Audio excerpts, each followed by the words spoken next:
শেখ হাসিনা বাংলাদেশের অস্তিত্বে কখনো বিশ্বাস করেনি। পলায়ন করার পর শেখ হাসিনা নিজেই প্রমাণ করলেন তিনি এই দেশের কেউই ছিল না। শক্তিশালী গণতান্ত্রিক রূপান্তরের সন্ধিক্ষণে দাঁড়িয়ে আমরা আগামী জাতীয় সংসদ নির্বাচনের জন্য অপেক্ষা করছি। আশা করি এই সপ্তাহের মধ্যেই আগামী নির্বাচনের তফসিল ঘোষণা করবে নির্বাচন কমিশন। আপনারা জানেন, ফ্যাসিবাদী সরকার, আওয়ামী বাকশালী সরকার, ফ্যাসিস্ট হাসিনা আমাকে হত্যার উদ্দেশ্যে গুম করেছিলেন। আপনারা দোয়া করেছিলেন, রোজা রেখেছিলেন, নামাজ পড়ে দোয়া করেছিলেন। আমার মা বোনেরা, ভাই বন্ধুরা, এই দেশের সকল জনগণ, আল্লাহ আমাকে বাঁচিয়ে রেখেছে। আমি আজকে আবারও আপনাদের সামনে দাঁড়িয়েছি। এদেশের মানুষের ভালোবাসা আমার জীবনের বাঁচের সবসময় স্মরণ রাখি, কৃতজ্ঞ থাকি। এই যে আমার অনুপস্থিতিতে আমি যখন কারাগারে বন্দী ছিলাম, তখন আপনারা আমার সহধর্মিনীকে আমার চাইতে বেশি ভোটের ব্যবধানে বিজয়ী করে সংসদে পাঠিয়েছিলেন। কি করে ভুলি? সারা জীবন কৃতজ্ঞ থাকবো, শেষ নিঃশ্বাস থাকা পর্যন্ত আপনাদের এই ভালোবাসার প্রতিদান দেওয়ার চেষ্টা করব। যদিও রক্ত দিয়েও আমি এই প্রতিদান শুরু করতে পারব। বাংলাদেশ শক্তিশালী গণতান্ত্রিক রূপান্তরের সন্ধিক্ষণে দাঁড়িয়ে আমরা আগামী জাতীয় সংসদ নির্বাচনের জন্য অপেক্ষা করছি। আশা করি এই সপ্তাহের মধ্যেই আগামী নির্বাচনের তফসিল ঘোষণা করবে নির্বাচন কমিশন। আমরা যেটুকু জানি,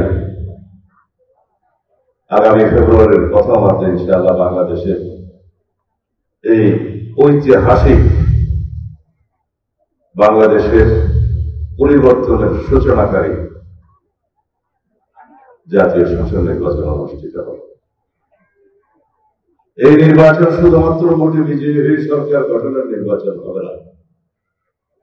এই নির্বাচন হবে সারা বিশ্বের মধ্যে স্বীকৃত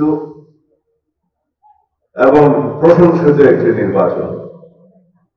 এই নির্বাচন জনগণই তার নিজের ভোটের পাহারা দিবে, আর কাউকে লাগবে না। দীর্ঘ 16-17 বছর আওয়ামী ফ্যাসিবাদের কবলে পড়ে এই দেশের মানুষ ভোটাধিকার হারিয়েছে, গণতান্ত্রিক অধিকার হারিয়েছে, বাংলাদেশের নাগরিকদের সকল রকমের অধিকার তারা হারিয়েছে, অধিকার ভোগ করতে পারে না। নামে মাত্র বাংলাদেশে গণতান্ত্রিক শাসন ব্যবস্থা, সাংবিধানিক শাসন ব্যবস্থা চালু থাকলেও প্রকৃতপক্ষে সবাই জানেন গণতন্ত্রের মুখোশে শেখ হাসিনা এই দেশে বাদশাহ কায়েম করেছিলেন, একদলীয় শাসন ব্যবস্থা কায়েম করেছিলেন, একদলীয় রাষ্ট্র ব্যবস্থা কায়েম করেছিলেন। ফলশ্রুতিতে বাংলাদেশের জনগণ রক্ত দিয়ে শেখ হাসিনাদের পতন ঘটিয়েছে। আজকে শেখ হাসিনা তার নির্ধারিত ঠিকানা দিল্লিতে গিয়ে অবস্থান করছে। শেখ হাসিনা বাংলাদেশের অস্তিত্বে কখনো বিশ্বাস করেনি, মনে প্রাণে কখনো তিনি বাংলাদেশে অবস্থানই করেনি, বাংলাদেশের মানুষের কখনো সেবা করেনি। তারা শুধু সেবাদাস হিসাবে এবং একটি পার্শ্ববর্তী দেশের সেবাদাস হিসাবে বাংলাদেশে তারা ক্ষমতায় অধিষ্ঠিত ছিল, এই দেশের সম্পদ পাচার করার জন্য, এই দেশকে গণতন্ত্রে পরিণত করার জন্য। সেটা বাংলাদেশের মানুষ দেখেছে, প্রমাণিত হয়েছে এবং গণঅভ্যুত্থানের মাধ্যমে পলায়ন করার পর শেখ হাসিনা নিজেই প্রমাণ করলেন তিনি এই দেশের কেউই ছিল না।